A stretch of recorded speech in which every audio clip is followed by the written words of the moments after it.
Captain Jake Morrison had been working in space for 15 years. He moved cargo between planets and space stations. His ship was called the Horizon Runner. It was not fancy, but it was reliable. Jake and his crew knew every sound the ship made and every button on the control panel. That morning started like any other day. Jake was drinking his coffee on the bridge when Kate Sullivan walked in. She was his first officer and had been with him for 3 years. She was smart and never panicked, which made her perfect for the job. Kate looked at her screen and frowned. Something unusual appeared on her display. There was a signal coming from near the asteroid belt. It was a distress beacon, but it was not from any human ship. The signal pattern was strange and beautiful, like nothing they had seen before. Jake set down his coffee cup and walked over to look at the screen. The signal was weak but clear enough. Someone needed help. That was all Jake needed to know. In space, you helped people in trouble. It was an unwritten rule that everyone followed. They changed course and headed toward the signal. It took them almost an hour to find the source. When they did, Jake felt his breath catch in his throat. Floating in space was a small pod. It looked like it was made of crystal and silver metal. The design was elegant and smooth. It was clearly not made by human hands. Kate ran a scan on the pod. Her eyes widened when she saw the results. There was someone alive inside. The life support system was failing. Whoever was in there did not have much time left. Maybe an hour, maybe 2 if they were lucky. Jake made his decision quickly. He told Kate to bring the pod into their cargo bay. Then he called Danny Park, their engineer, and told him to prepare the medical station. He also called Greg Adams, the security chief, and told him to be ready. They had no idea what they were dealing with, and Jake wanted to be careful. 20 minutes later, Jake stood in the cargo bay with his team. Danny worked on opening the pod. It was not easy. The metal was different from anything they had worked with before. Finally, with a loud hiss, the seal broke. White vapor poured out and there was a sweet smell in the air. When the vapor cleared, Jake saw her. Inside the pod was a young female, but she was not human. Her skin was pale purple with silver patterns that seemed to glow. She was curled up in a ball, her arms wrapped around herself. Her eyes were closed and she was breathing very slowly. She looked humanoid with 2 arms, 2 legs, and a head, but her features were delicate and different. When her eyes opened, Jake saw that they were deep purple like the color of twilight. She looked scared and confused. Greg stepped forward to help her, but the alien girl panicked. Her eyes went wide with fear. She tried to move away from him, but she was too weak. Her hands shook, and Jake could see that she was terrified. Jake raised his hand to stop Greg. He moved slowly toward the alien girl, keeping his movements gentle and calm. He did not want to scare her more than she already was. As he got closer, he noticed something important. She was starving. Her face was thin, and he could see her bones under her skin. Her arms looked weak and fragile. Without thinking, Jake reached into his jacket pocket. He always kept a protein bar there for when he got hungry during long shifts. He pulled it out and slowly unwrapped it. The alien girl's eyes fixed on the food. Jake could see the hunger in her expression. It was desperate and painful to watch. He held out the protein bar to her. His hand was steady and open. He wanted her to know that he meant no harm. The alien girl looked at the food, then at Jake's face, then back at the food. Her hand slowly reached out. It was shaking badly. When her fingers touched the bar, tears started rolling down her face. She ate the protein bar quickly, barely stopping to breathe. Jake felt sad watching her. How long had she been without food? Days, weeks. He turned to the supply locker nearby and grabbed more food. He had an apple, some dried fruit, and another protein bar stored there. The alien girl ate everything he gave her. His crew stood around watching in silence. Nobody spoke. They were all thinking the same thing. This was not just someone in trouble. This was someone who had been suffering for a long time. When she finished eating, the alien girl looked up at Jake. Her purple eyes were still wet with tears, but there was something else in them now. Gratitude, relief, maybe even hope. She opened her mouth and spoke. The sounds she made were strange and musical, like wind chimes on a breezy day. Jake's ship had a translation device. It was standard equipment on all cargo ships that traveled between different colonies. The device analyzed the alien's language and started converting it to English. It took a few seconds, but then the words came through clearly. "Thank you. You saved my life." The words were simple but filled with emotion. The alien girl's voice through the translator sounded young and frightened, but also grateful. Jake knelt down so he was at her eye level. He wanted her to feel safe. He gave her a gentle smile and spoke softly. "What is your name? What happened to you? Where did you come from?" The alien girl studied his face for a long moment. Jake could see her trying to decide if she could trust him. Her eyes moved between him and the other crew members. Finally, she seemed to make up her mind. She took a deep breath and spoke again. "My name is Lyra. I come from a race called the Velkara. We are very old. We have been traveling the stars for thousands of years. But I need to tell you something important, something that will change everything." Jake felt a chill run down his spine. There was something in Lyra's voice that worried him. It was not just fear. It was guilt and sadness and something darker.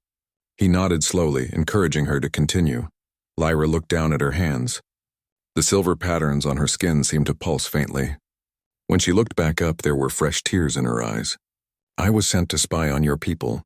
I have been living among humans for 5 years, watching you, learning about you, sending information back to my government." The cargo bay went completely silent. Kate's hand moved toward her weapon. Greg tensed, ready for trouble. Danny took a step back. But Jake stayed where he was, his eyes on Lyra. He could see the pain in her expression. This was not the face of an enemy. This was someone carrying a heavy burden of guilt. Lyra continued speaking, her words coming faster now. "My people are coming to invade Earth. They plan to conquer your planet and make humans into slaves. The fleet will arrive in 6 months. 3,000 warships. Your people do not stand a chance unless someone warns you. That is why I ran. That is why they are hunting me." Jake felt like the floor had dropped out from under him. An invasion. 6 months. 3,000 warships. The numbers were too big to understand. He looked at Kate and saw his own shock reflected in her face. This could not be real. But looking at Lyra, seeing the fear and guilt in her eyes, he knew she was telling the truth. "Why are you telling us this?" Jake asked quietly. "Why risk your life to warn us?" Lyra wiped her eyes with the back of her hand. "Because of you. Because you gave me food when you had no reason to help me. Because in 5 years of living among humans, pretending to be your friend while planning your destruction, I met a little girl named Claire. She was 7 years old. She thought I was beautiful. She drew pictures of me and gave me flowers. She trusted me completely." Her voice broke and she had to pause before continuing. "I cannot let her die. I cannot let any of your people die because of information I provided. So I stole an escape pod and ran. I was going to find a way to warn Earth, but my pod systems failed.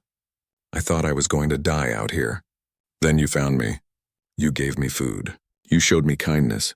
And now I am going to give you everything I know. Every secret. Every plan. Every weakness in the Velkara forces. You deserve a chance to fight back." Jake stood up slowly. His mind was racing with questions and plans.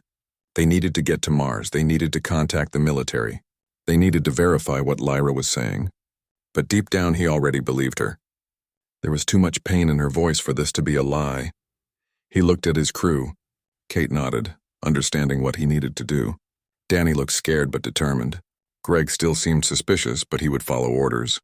Jake turned back to Lyra and extended his hand to help her up. "Then we need to move fast." Kate set a course for Mars, maximum speed. Danny helped Lyra get cleaned up and give her more food. "Greg, I want you to review our security systems. If her people are hunting her, they might come looking." As his crew moved to follow his orders, Jake helped Lyra to her feet. She was weak and needed support. He called for Dr. Helen Cross, their medical officer, to check on her. But his mind was already racing ahead to what came next. They had 6 months to save humanity. And it all started with a simple act of kindness to a starving stranger. Jake gave Lyra a small room on the ship where she could rest. It was usually for passengers when they transported people between colonies. The room was simple with a bed, a chair, and a small desk. Dr. Helen Cross had checked Lyra and said she would be okay with food and rest. Now Jake sat across from Lyra with a tray of food between them. There was soup, bread, and water. Lyra ate slowly this time. She had more control now that the desperate hunger was gone. Kate stood by the door and Danny had joined them too. He was curious about alien technology and wanted to hear what Lyra had to say. "Tell me about your people," Jake said gently. He He wanted to understand who the Velkara were and why they wanted to invade Earth. Lyra set down her spoon and took a deep breath. Her purple eyes looked sad as she began to speak. The Velkara are an ancient race. We have been traveling space for thousands of years. When humans were just learning to farm and build cities, my people were already exploring distant galaxies. We watched many species grow and fall. We studied them, learned from them, but we never interfered. We believed in observation, not control. Kate spoke from her position by the door. Why did that change? What made your people decide to become conquerors? Lyra looked down at her hands. The silver patterns on her skin seemed to dim a little. 200 years ago, a group within our government started to gain power. They called themselves the Ascendancy.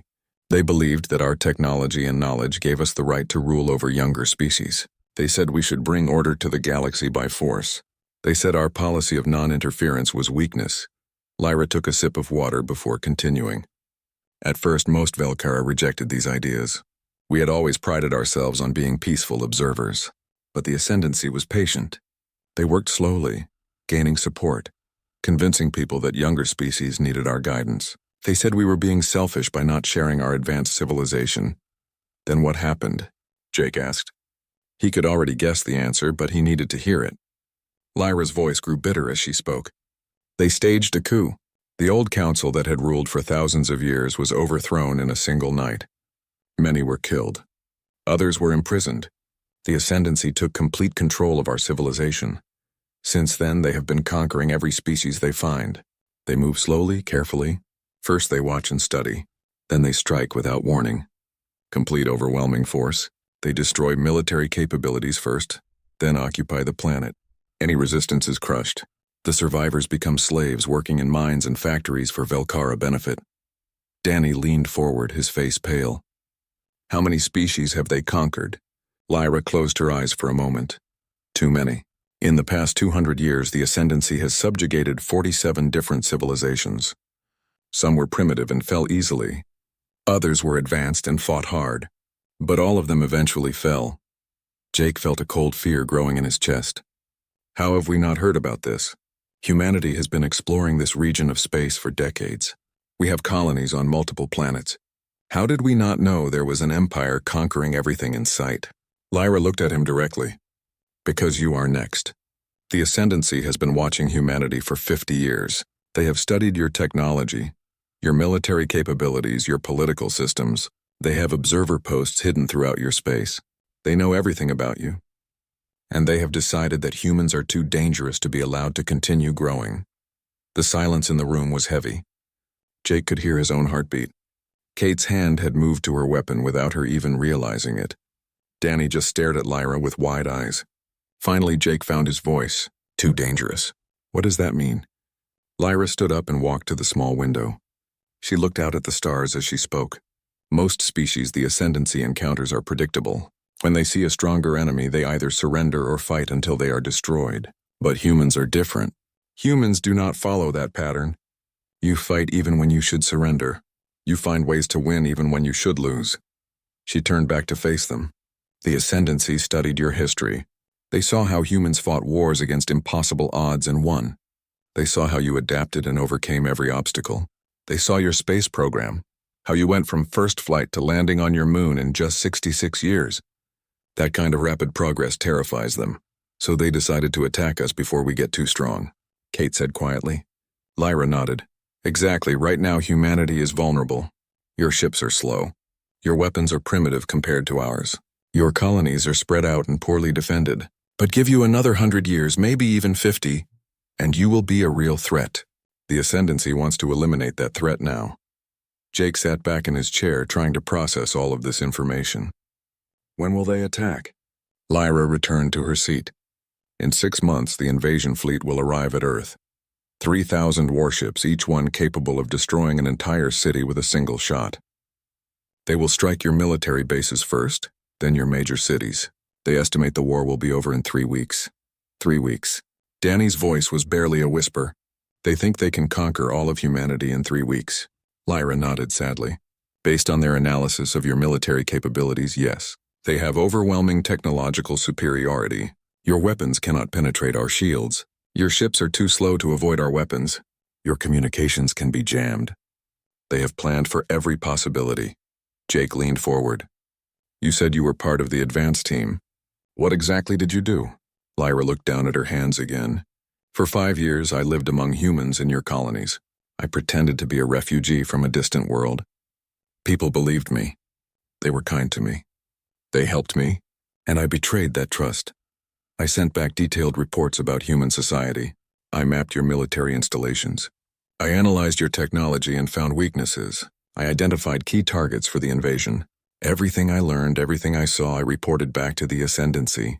I helped them plan the death of millions of people. Tears were flowing down her face now. I told myself I was doing the right thing, that the Ascendancy would bring peace and order, that humans would be better off under our rule. I believed the lies they told me. Or maybe I just wanted to believe them because it made what I was doing easier. What changed? Kate asked. What made you decide to betray your own people? Lyra wiped her eyes. A little girl named Claire. She lived in the colony on New Bristol. She was 7 years old with red hair and green eyes. She loved to draw pictures and collect flowers. One day, Claire saw me walking through the colony marketplace. Most people avoided me because I looked different. But Claire ran right up to me. She said I was the prettiest person she had ever seen. She asked if we could be friends. Lyra's voice broke and she had to pause to collect herself. For the next 6 months, Claire was my friend. Real friend, not someone I was using for information. She would bring me drawings she made of me. She introduced me to her parents.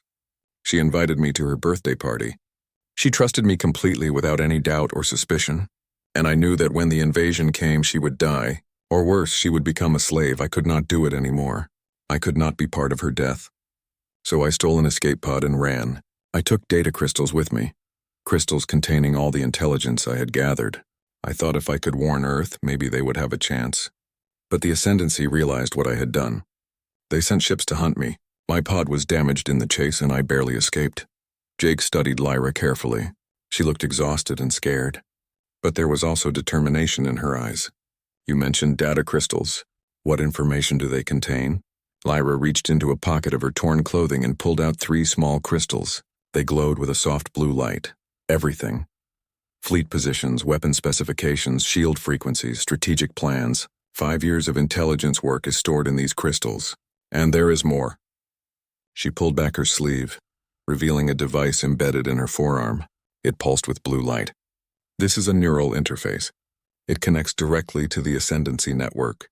Everything I saw, every report I filed, every piece of data I collected is stored in here. Your technicians can extract it all. They can learn how Velkara technology works. They can find weaknesses in our weapons and shields. They can see the complete invasion plan. With this information, humanity has a chance to prepare. A real chance. Lyra looked at each of them in turn. That is why I had to survive. Why I had to reach Earth. This information could save millions of lives. Jake stood up, his decision made. Kate, set course for Mars, maximum speed. We need to get Lyra and this information to military command as fast as possible. Danny, I want you to look at those data crystals. See what you can learn, but be careful. We do not know if they are booby-trapped or tracked. Kate nodded and left quickly. Danny carefully took the crystals from Lyra. Jake looked at Lyra. You are taking a huge risk. Your people will consider you a traitor. If they catch you, what will happen? Lyra's expression was calm. They will execute me, slowly and painfully as an example to others. But that does not matter anymore. I chose my side when I ran. I chose humanity over the Ascendancy. I chose Claire and all the children like her over my own people. Why should we trust you? Jake asked bluntly. For all we know, this could be a trick, some elaborate plan. The journey to Mars would take 8 days at maximum speed. Every hour felt like forever to Jake. He had sent a message ahead to Mars Command. He used the highest priority codes he had, but he worried nobody would believe him. A cargo captain claiming to have an alien defector with news of an invasion. It sounded crazy. Danny spent all his time in the engineering workshop. He was studying the data crystals Lyra had given them. On the 3rd day, he called Jake down to see what he had found. The engineer's face looked serious and worried. He pulled up images on the holographic display, showing alien ships and battle plans. Captain, this is really bad. Danny pointed at the display. Their smallest fighters are better than our best warships. Look at this. He zoomed in on a Velkara fighter design.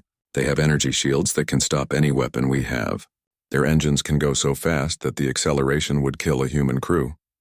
And their weapons can punch through a kilometer of our strongest armor like it is paper. Jake felt his stomach tighten. How many ships are we talking about? He was not sure he wanted to know the answer. Danny pulled up another display. This one showed numbers and formations. The invasion fleet has 3,000 capital ships. Each one carries hundreds of fighters. Plus they have support vessels, troop transports, and orbital bombardment platforms. Danny's hands shook slightly as he manipulated the display. The battle plan calls for simultaneous attacks on Earth, Mars, the Jupiter colonies, and every major human settlement within 5 light years. Captain, if they hit us with this, it will not be a war. It will be extermination. We will be wiped out in weeks, maybe days. Jake sat down heavily in a nearby chair. The numbers were too big, too overwhelming. 3,000 warships against humanity's few hundred ships. Advanced shields against primitive weapons. It seemed hopeless. But Jake had not survived 15 years in space by giving up when things looked bad. There has to be a weakness. There is always a weakness. Danny nodded and pulled up another schematic. Lyra says there is. Their ships are all networked together. They use a centralized command and control system. It coordinates everything, targeting, navigation, communications, all of it. It makes them incredibly efficient. But if we can disrupt that network even for a short time, the whole fleet becomes vulnerable. Jake leaned forward, interested now. How do we disrupt it? Danny smiled, but there was no happiness in it. That is the tricky part. The Velkara use something called quantum entanglement for their communications. I do not fully understand it, but basically it is impossible to hack with normal methods. You cannot jam it. You cannot intercept it. It is completely secure. But Lyra has the command codes in her neural interface. With those codes, we might be able to inject false data into their system. We could cause conflicts, make their ships see targets that are not there, maybe even turn their weapons against each other. Danny paused. It is a long shot, though. We would need time to study the codes and develop the right attack. Keep working on it. Jake stood up. We need to have real solutions when we reach Mars. Maybe is not good enough. We need certainties. Danny nodded and turned back to his work. Jake left the workshop feeling the weight of the situation pressing down on him. That evening, Jake found Lyra in the observation lounge. She was staring out at the stars through the large window. She looked better now. Her skin had more color and she did not look so thin anymore. But her eyes still held deep sadness. Jake sat down in the seat next to her. Cannot sleep? Jake asked gently. Lyra shook her head. I keep thinking about all the people I hurt. All the intelligence I sent back to the Ascendancy. Because of me, they know exactly where to strike. They know which cities to target, which bases to destroy first. They know the weaknesses in your defenses. I gave them everything they need to kill millions. You are trying to make it right now. Jake said that has to count for something. Lyra looked at him with her purple eyes full of doubt. Does it? How many people will die because of the information I gave them? How can I ever make up for that? Your people should hate me. I would understand if you did. Jake was quiet for a moment, thinking about his answer. Hate is easy. Understanding is harder. You made a choice to betray your own people. You knew they would hunt you. You knew you could never go home. That took real courage. And now you are giving us information that might save humanity. That matters. That matters a lot. Lyra turned to look fully at him. Why did you give me that food, Captain? When you first found me, you had no idea who I was or what I had done. I could have been dangerous. But you showed me kindness anyway. Why? Jake thought about the question carefully. He wanted to give her an honest answer. I have been in space a long time. Long enough to learn that most problems come from fear and misunderstanding. You were scared and starving. I could help with the starving part right away. Everything else could wait. Jake smiled slightly. Besides, you looked like you needed a friend more than a prison cell. Lyra's eyes filled with tears. That one simple act changed everything for me. In 5 years living among humans, most people treated me with suspicion or just ignored me. But you, a complete stranger, showed me kindness without wanting anything in return. The Ascendancy taught me that kindness is weakness, that all relationships are transactions. You proved them wrong in a single moment. Before Jake could respond, Kate's urgent voice came through the intercom. Captain, to the bridge immediately. We have a contact and it is not friendly. Jake and Lyra ran to the bridge. Kate was already working with Danny to get more speed from the engines. On the main display, a ship was visible. It was sleek and crystalline, just like Lyra had described Velcora ships. They found me. Lyra's face went pale. The Ascendancy must have been tracking my escape pod's energy signature. I thought the asteroid field would hide it, but I was wrong. The ship on the display was smaller than the warships in the data files, probably a scout. But it was catching up to them fast. Can we outrun them? Jake asked, already knowing the answer. Kate shook her head. Not a chance. They are much faster, maybe 20 minutes before they are close enough to shoot at us. Jake looked at Lyra. What will they do? Will they just destroy us? No, Lyra said quickly. They will want me alive. I know too much. They will disable your ship and board it. Then they will kill everyone except me. They need to find out what I told you and who else knows. Jake's mind raced through possibilities. Then we make sure they cannot board us. Kate, plot a course into that debris field ahead. Maximum speed.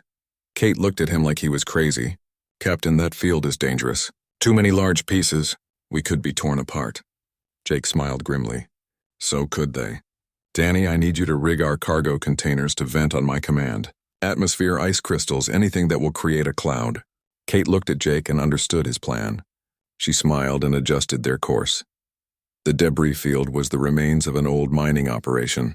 Thousands of tons of broken rock and metal floating in chaotic patterns. Most pilots avoided it. The risk was too high. But Jake had spent 15 years dodging pirates and avoiding customs inspectors.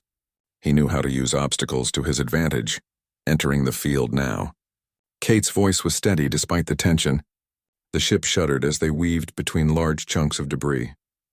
Alarms were going off constantly, warning them about collisions. On the display, the Velcora scout ship followed, but Jake noticed it had slowed down. It was being more careful, not as familiar with this kind of flying. Jake watched the tactical display, calculating distances and timing. The Velcora ship was adapting quickly. In another minute, they would be close enough to fire. He needed to act now. Kate, on my mark, hard turn to the right and full speed. Danny, vent the cargo the instant we turn.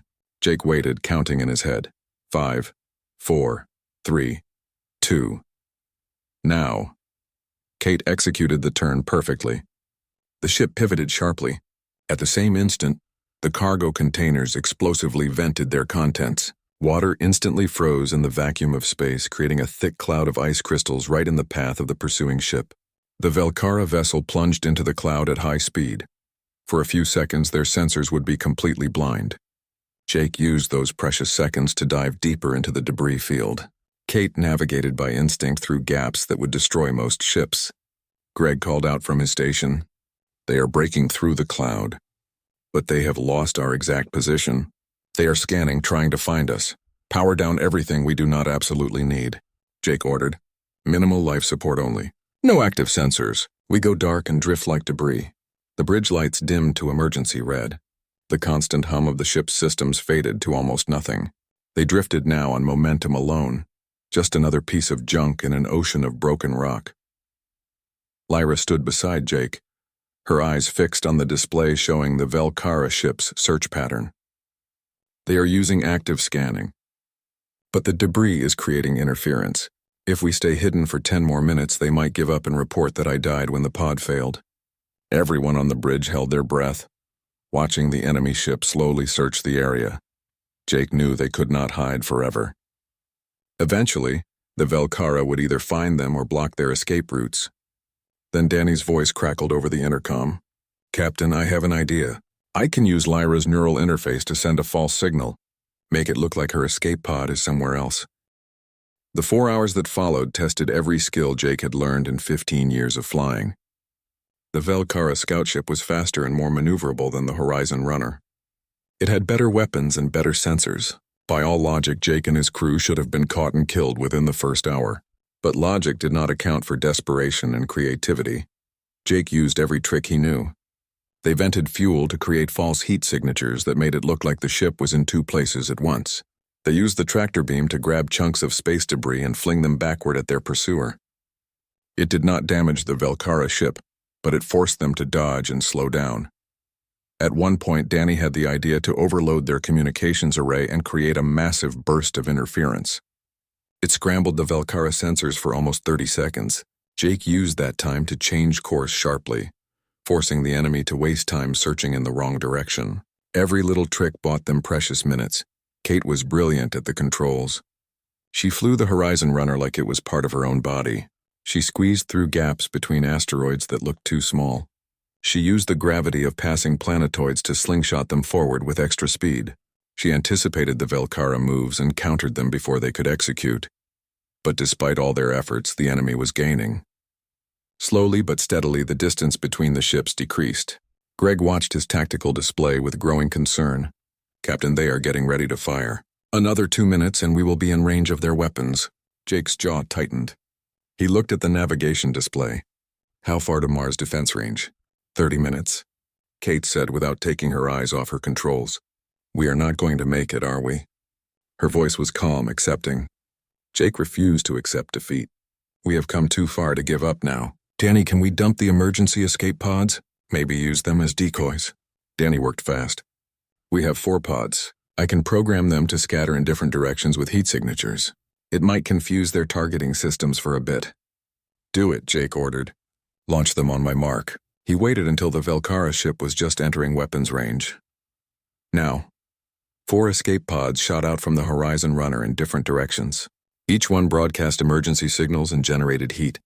The Velkara ship immediately targeted all of them. Its weapon systems had to verify which target was the real ship and which were decoys. That verification took time. Not much, maybe 20 seconds, but it was enough. Jake used those 20 seconds to push the engines harder than they were designed to go. Alarms screamed warnings about overheating and structural stress. Danny called from engineering. "Captain, if we keep this up, the engines will burn out." "Then do not let them burn out," Jake replied. "Just keep us going for 15 more minutes. That is all I need." The Velkara ship finished checking the pods and resumed pursuit. Now it was angry. Jake could tell by how aggressively it was flying. No more caution. It was coming straight at them at maximum speed. Greg's voice was tight with stress. "They are locking weapons. 10 seconds until they fire." Jake gripped his command chair. Lyra stood behind him, her face pale but determined. Then Kate shouted, "Contact ahead. Multiple contacts." It is the Mars Defense Fleet. On the main display, 3 human frigates appeared, breaking orbit from Mars. Behind them, massive orbital defense platforms rotated to track the new threat. The platforms were huge weapons designed to protect Mars from asteroids and hostile ships. The defense frigates immediately broadcast a challenge. "Unknown vessel, you are entering Mars-controlled space. Identify yourself immediately or you will be fired upon." The Velkara scout ship suddenly broke off its pursuit. It turned hard and accelerated away at incredible speed.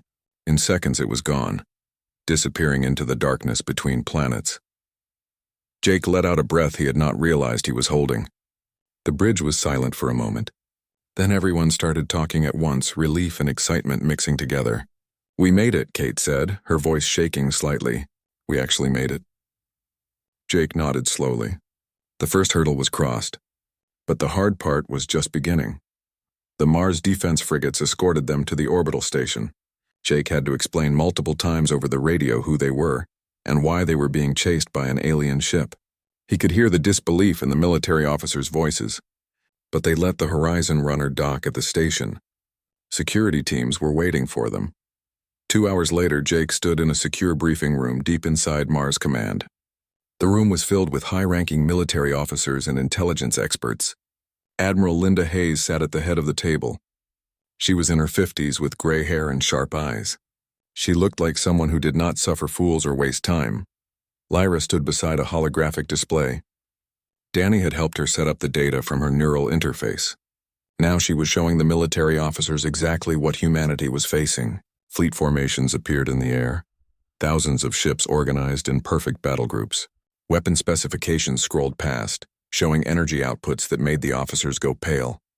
Lyra spoke clearly and calmly. She did not hide anything or soften the truth. "This is a Velkara dreadnought. It is 3 kilometers long and carries enough firepower to destroy a city in a single bombardment. Your largest warship is half that size and has 1/10 the weapons. Each dreadnought also carries 200 fighters that are individually more advanced than your best ships." She changed the display to show defensive capabilities. "Their shields can absorb and disperse energy from any weapon you currently possess. Kinetic weapons like missiles are shot down by point defense systems before they get close. They can also jam your communications and sensors, making coordination extremely difficult during battle. One of the younger officers spoke up, his voice showing his fear. So what you are saying is we cannot win. We do not have any way to hurt them, and they can destroy us easily. Lyra looked at him directly. If you fight them the way you currently fight your own wars, yes, you will lose, quickly and decisively. But there are weaknesses you can exploit. Admiral Hayes leaned forward. Tell us about these weaknesses. Lyra changed the display again, showing the network that connected all Velkara ships. The Ascendancy relies on centralized command and control. Every ship in the fleet is connected through a quantum network. This makes them incredibly efficient and coordinated, but it also creates a vulnerability. If you can inject false data into that network, you can cause chaos. Ships will see targets that do not exist. Weapons will fire at the wrong coordinates. Navigation systems will give incorrect information. In the resulting confusion, your forces could strike at vulnerable points. It will not be easy, but it is possible. An intelligence officer asked the obvious question, how do we access their network? I assume it is heavily encrypted. Lyra pulled back her sleeve, showing the neural interface in her arm. I have the command codes. They are stored in this device. With proper analysis, your technicians can develop a way to breach the network. I also have tactical data on every major battle the Ascendancy has fought in 50 years. You can learn their patterns, their strategies, their mistakes. Admiral Hayes studied Lyra carefully. Why should we trust you? You admit you spent 5 years spying on us, gathering intelligence for an invasion. For all we know, this could be disinformation designed to make us waste time and resources. Lyra did not look away from the Admiral's hard stare. You should not trust me. You should verify everything I tell you. Send reconnaissance missions to the coordinates I provided. You will find Velkara observation posts watching your colonies. They have been there for decades. Analyze the data crystals I brought with your best cryptographers. You will find they are authentic. Test the command codes in isolated systems. You will see they work exactly as I describe. Lyra stepped forward. But while you are verifying, start preparing. Because whether you trust me or not, in 6 months those ships will arrive. And if humanity is not ready, everyone you love will die or become slaves. I have seen what the Ascendancy does to conquered species. I watched them break entire civilizations. I will not let that happen to humans. The room was completely silent. Every person there understood the weight of what Lyra was saying. This was not a drill or a theoretical exercise. This was an existential threat to the entire human species. Admiral Hayes looked around at her officers, then back at Lyra. You will remain in protective custody while we verify your information. If it checks out, we will talk about next steps, I understand, Lyra said. Then she added, Admiral, there is something else you should know. The Ascendancy chose to invade now because they are afraid of you. They have studied human history. They have seen how your species reacts to threats. Most civilizations, when faced with a superior enemy, either surrender or fight until they are destroyed. Humans do neither. Humans adapt. You find weaknesses in your enemies. You develop new tactics and new weapons. You refuse to accept defeat even when logic says you should. That terrifies the Ascendancy more than any weapon. They want to destroy you now before you become too dangerous. Lyra's voice grew stronger. They made a mistake, though. They think your individualism makes you weak. They expect your governments to argue and debate while they attack. Prove them wrong. Unite your people. Fight together. Because if humanity stands divided, you will fall. But if... 3 days passed while military intelligence verified everything Lyra had told them. Jake and his crew waited on Mars Station. Not quite prisoners, but not quite free either. They stayed in guest quarters and were escorted wherever they went. Jake understood. The military had to be careful. If Lyra was telling the truth, it was the most important intelligence in human history. If she was lying, it was the most dangerous deception ever attempted. On the 3rd day, Admiral Hayes called Jake to her office. The Admiral looked tired. She probably had not slept much in the past 72 hours. She gestured for Jake to sit down and poured him a cup of coffee. Captain Morrison, I owe you an apology. When you first contacted us with your story about an alien defector and an impending invasion, I thought you had lost your mind. Space sickness, stress, something like that. Jake took the coffee gratefully. And now? Admiral Hayes pulled up a display on her desk screen. Now we have confirmed observation posts at every location Lyra provided. We sent stealth drones to check. The posts are there exactly as she described. They have been watching us for decades. Some of them are so close to our colonies that it is terrifying. We were completely blind to their presence. She changed the display to show technical readouts. Our cryptography team analyzed the data crystals. They are genuine Velkara military intelligence. The encryption is so advanced that we could not fake it even if we tried. And the neural interface, she paused. The information stored in there is beyond anything we could imagine. Tactical analyses of hundreds of battles, complete specifications of their technology, strategic plans for the invasion. It is all real. Jake felt a weight settle on his chest. So it is really happening. In 6 months, they will come. Admiral Hayes nodded slowly. Unless we can find a way to stop them. I have briefed the United Nations Security Council. Emergency sessions are being called. Every nation, every colony is being informed. For the first time in history, humanity is facing a threat that does not care about borders or politics. We either unite or we die. What about Lyra? Jake asked. Admiral Hayes leaned back in her chair. She is the most valuable asset we have. Her knowledge of Velkara tactics and technology is irreplaceable. We are setting up a special intelligence unit with her at the center. She will work with our best scientists and strategists to develop countermeasures. The neural interface codes she provided are our best hope for disrupting their fleet coordination. Can I see her? Jake asked. The Admiral studied him for a moment. You care about her. It is not just about the mission for you. Jake thought about how to answer. She risked everything to warn us. She is alone and scared and carrying guilt for what she did. Someone should remind her that she is doing the right thing now. That has to count for something. Admiral Hayes smiled slightly. You are a good man, Captain Morrison. Yes, you can see her. She has been asking about you and your crew. I think she considers you the only friends she has in this entire solar system. She provided Jake with security clearance and directions to where Lyra was being kept. Jake found Lyra in a comfortable room in the intelligence section. It was not a cell, but there were guards outside. Lyra was sitting by a window looking out at Mars below. When Jake entered, she turned and smiled. It was a sad smile, but genuine. Captain, I was hoping you would come. I wanted to thank you again for everything you did. Jake sat down across from her. How are you holding up? Lyra shrugged. I am cooperating with your intelligence officers, showing them everything I know, teaching them about Velkara tactics and technology. It feels strange. I spent 5 years learning your secrets to use against you. Now I am teaching you our secrets to help you survive. Life is full of strange turns. Do you regret it? Jake asked. Running away, betraying your people? Lyra was quiet for a long moment. I regret what I did before. The spying, the intelligence gathering. But running away? No, I do not regret that. I would rather be a traitor to the ascendancy than live with the blood of billions on my hands, especially children like Claire. I think of her every day. She looked directly at Jake. Your admiral told me they are verifying everything and it is all checking out. Soon your governments will start preparing for war. I am glad, but I am also scared. The ascendancy is so powerful. I have seen them destroy civilizations that were more advanced than humanity. What if my information is not enough? What if you all die anyway? Jake leaned forward.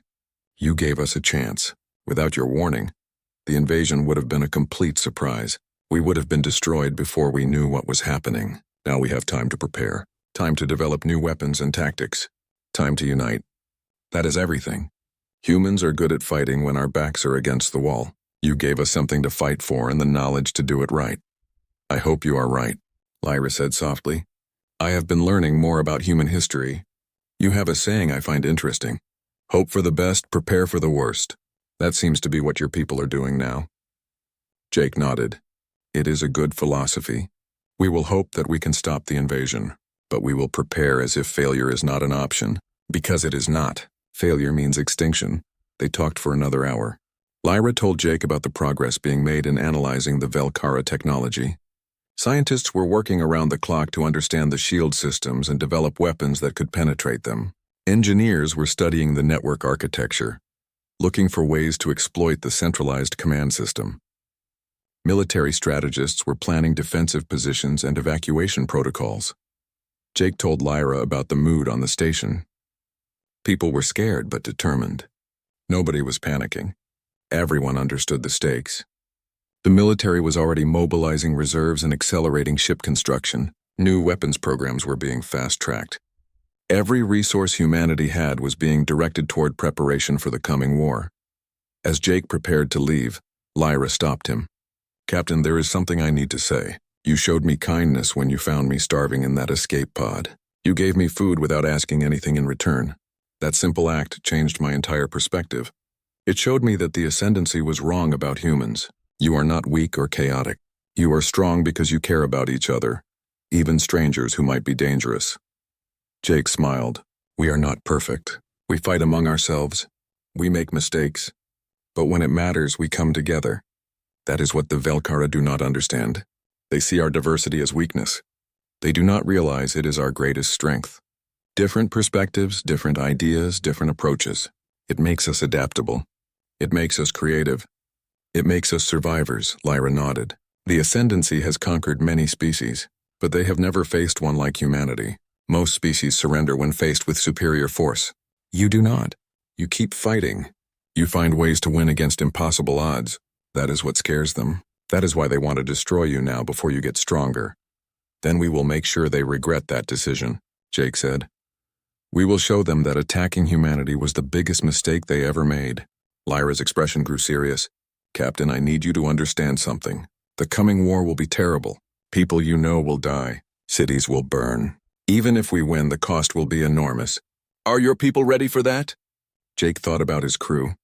Kate, who flew like the ship was part of her soul. Danny, who could fix anything with enough time and the right tools. Greg, who would fight to his last breath to protect others. Dr. Cross, who had dedicated her life to healing. He thought about the billions of people on Earth and in the colonies. Families, children, dreams and hopes and futures. "We do not have a choice," Jake said simply. "We fight or we die." When you phrase it like that, the decision is easy. People will be scared. Some will want to surrender, but most will fight. Not because they are brave or special, but because the alternative is unacceptable. Slavery or death. We choose to fight. Lyra stood up and walked to the window.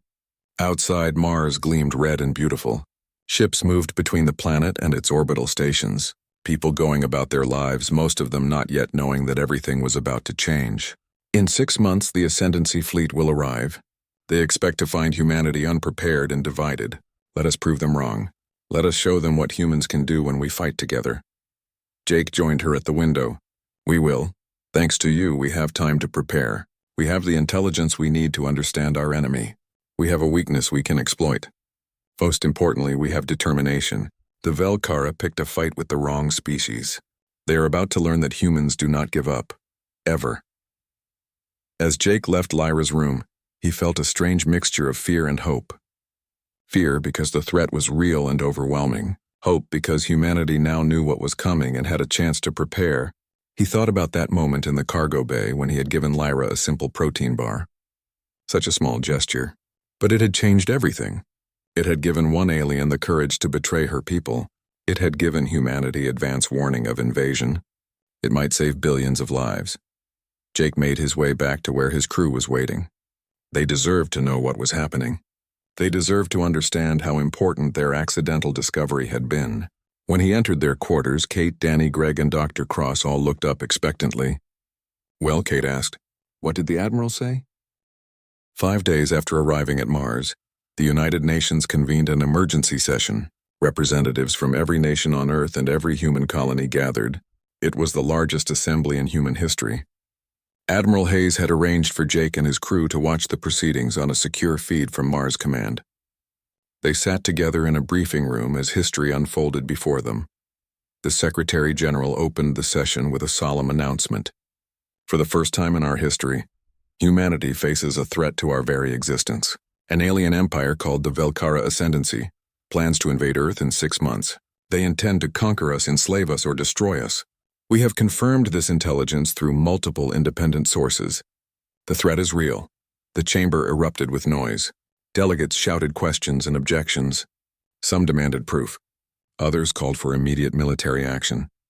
The Secretary General let them express their shock and fear. Then he called for order and presented the evidence. Satellite footage of Velkara observation posts, recordings from their surveillance equipment, the data Lyra had provided, verified by scientists from a dozen nations. As the evidence mounted, the tone in the chamber changed. Disbelief turned to acceptance. Fear turned to determination. One by one, delegates stood to speak. Some shared their concerns about defense capabilities. Others offered resources and cooperation. A few spoke about the need for unity. By the end of the first day, something remarkable had happened. The debate was no longer about whether to prepare, but how to prepare together. The following days saw unprecedented cooperation. Nations that had been rivals for centuries put aside their differences. Military forces began joint training exercises. Scientists shared research without concern for patents or credit. Manufacturing facilities retooled to produce weapons and ships. Every segment of human society mobilized with a single purpose: survival. Jake watched it all with amazement. In his lifetime, he had seen humans fight over everything from territory to resources to ideology. He had never imagined he would see them unite like this. It was beautiful and terrible at the same time. Beautiful because it showed what humanity could accomplish together. Terrible because it took an existential threat to make it happen. On the 10th day after their arrival, Admiral Hayes called Jake to a secure conference room. Lyra was there, along with several high-ranking officers and scientists. The Admiral gestured for Jake to take a seat. "Captain Morrison, we have been analyzing the Velkara command network with Lyra's help. We think we have found a way to disrupt it during the invasion, but we need your input." A scientist pulled up a display showing complex network diagrams. "The Velkara fleet uses quantum entanglement for communication. We cannot intercept or block these communications. But Lyra has given us the command codes. With these codes, we can inject false data into their network, make their sensors see ships that do not exist, make their weapons target empty space, cause complete chaos in their formations." Jake studied the diagram. "What do you need from me?" Admiral Hayes answered. "We need delivery. The false data must be transmitted from close range, within their fleet formation. Any ship that gets that close will be in extreme danger. We need someone who can fly through impossible situations and survive. Someone who has already proven they can outmaneuver Velkara vessels. We need you and your crew." Jake looked at Lyra. She met his gaze with sad eyes. She knew what they were asking. It was essentially a suicide mission. Get close enough to the enemy fleet to transmit the virus, then try to escape before being destroyed. The chances of survival were minimal, but if it worked, it could turn the tide of the entire battle. Jake did not hesitate. "When do we start training?" The Admiral smiled. "I hoped you would say that. We have already begun modifications to the Horizon Runner. Stronger engines, better shields, advanced stealth systems. You will have the best equipment we can provide, and Lyra has agreed to come with you. Her knowledge of Velkara tactics will be essential for navigating through their fleet." Jake looked at Lyra in surprise. "You do not have to do this. You have already done enough." Lyra shook her head. "Yes, I do. This is my chance to make up for what I did. To actually save lives instead of helping to destroy them." Besides, she smiled slightly. "I trust your flying more than anyone else's. If anyone can get through that fleet alive, it is you and your crew." Jake nodded acceptance. "Then we do it together." "When does the mission begin?" Admiral Hayes looked grim. "The Velkara fleet will arrive in approximately 5 months. We need to be ready at least 2 weeks before that, which gives us a little over 4 months to prepare. You and your crew will undergo intensive training, flight simulations, combat tactics, emergency procedures. We will run you through every scenario we can imagine. By the time that fleet arrives, you will be the best prepared crew in the solar system." The following months were the hardest of Jake's life. Every day brought new training, new challenges, new skills to master. Kate learned advanced evasive maneuvers that pushed the limits of what a ship could do. Danny studied Velkara technology until he could recognize and repair any system blindfolded. Greg trained with new weapon systems designed specifically to counter Velkara shields. Dr. Cross learned emergency trauma procedures for injuries caused by exotic alien weapons. Lyra worked with all of them, sharing her knowledge freely. She taught them Velkara tactical patterns and how to predict their movements. She explained the psychology of ascendancy commanders and their tendency to underestimate opponents. She showed them weaknesses in ship designs and gaps in defensive formations. Every piece of information could mean the difference between success and death. During breaks, Jake and Lyra would often talk. They became genuine friends, bonded by shared experience and mutual respect. Lyra told Jake about her childhood on the Velkara homeworld, growing up in a society that valued knowledge and restraint. She described how the ascendancy had corrupted those values, turning wisdom into arrogance and restraint into aggression. Jake told Lyra about Earth, about the oceans and forests and mountains he had not seen in years. He talked about why he became a cargo pilot, the desire for freedom and adventure. He shared stories of his crew, how they had become a family over years of flying together. Lyra listened to it all with fascination, seeing in these stories the humanity that the ascendancy had failed to understand. 4 months passed quickly. Across human space, preparations continued. Earth's orbital defenses were reinforced with new weapons platforms. The military fleet grew as new ships rolled off assembly lines at unprecedented rates. Colonies were fortified and evacuation plans created. Scientists worked on breakthrough technologies, trying to close the gap with Velkara capabilities. Everyone did their part. 2 weeks before the expected arrival of the invasion fleet, Admiral Hayes gathered Jake's crew for a final briefing. The modified Horizon Runner sat in the hangar behind them, gleaming with new armor and bristling with advanced systems. "This is it," the Admiral said. "Our long-range sensors have detected the Velkara fleet. They are on schedule, arriving in exactly 14 days. When they exit faster than light travel, they will be vulnerable for approximately 10 minutes while their systems recalibrate. That is your window." She pulled up a tactical display. "The fleet will arrive here at the edge of the solar system. Our main battle fleet will engage them immediately, drawing their attention. During the confusion, you will approach from this vector, using stealth systems to remain undetected. Get within 2 kilometers of their command ship, then transmit the virus. Once transmission is confirmed, get out as fast as you can. The whole fleet will be trying to kill you." Kate studied the tactical display. 2 kilometers? That is practically touching them. And we need to stay there long enough to complete transmission? How long is that? The scientist who had helped develop the virus answered. 45 seconds. You need to maintain position and line of sight for 45 seconds while the data uploads. After that, the virus will propagate through their network automatically. 45 seconds does not sound like much, Greg said quietly. But when people are shooting at you, it is forever. The Admiral nodded. I will not lie to you. This is dangerous, maybe the most dangerous mission ever attempted. But if it works, if we can disrupt their coordination even briefly, our fleet will have a chance. You are giving all of humanity a fighting chance. Jake looked at his crew. They all looked back at him with determination. They had trained for this. They were ready as anyone could be. He turned to the Admiral. We will get it done. Just make sure the rest of the fleet is ready to take advantage of the chaos we create. You can count on it. Admiral Hayes extended her hand. Good luck, Captain Morrison. Humanity is counting on you. The next 2 weeks were spent in final preparations and waiting. Jake walked through the Horizon Runner, familiarizing himself with every modification and new system. The ship felt different now, more powerful but also more complex. He hoped they had enough time to master all the new capabilities before they needed them in combat. On the night before the expected arrival, Jake could not sleep. He went to the observation deck and found Lyra already there, staring at the stars. She looked at him and smiled sadly. Cannot sleep either? Jake shook his head and joined her. I keep thinking about tomorrow.